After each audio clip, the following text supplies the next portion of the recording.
Welcome sa isa na namang episode ng Panlasang Pinoy. Magluluto tayo ng tortang dulong. Ito yung mga ingredients na kakailanganin natin. Dulong or silverfish, eggs, salt and ground black pepper. Gagamit din tayo dito ng konting cooking oil. Umpisa na natin ang pagluto ng tortang dulong. First step, i-combine lang natin yung eggs, yung salt, and yung ground black pepper. After combining, imimix lang natin ito mabuti.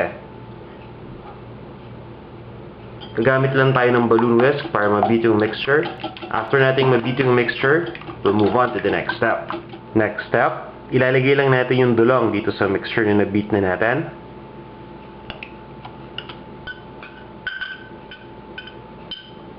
Then, hahaluin din natin to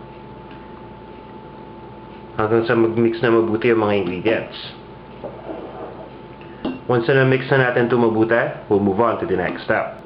Next step, kukuha lang tayo ng isang pan. Lalagyan na natin to ng cooking oil and then papainitin na natin. Once na mainit na yung cooking oil, kukunin natin yung kaninang mixture na nahalo na natin. Gagamit lang tayo ng ladle para ma-measure ito. Then, ilalagay na natin ito dito.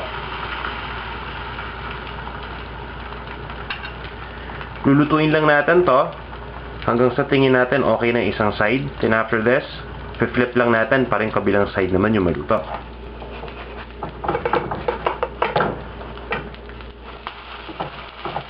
After cooking the other side, tatanggalin lang natin to sa frying pan at ililipat lang natin sa isang serving plate.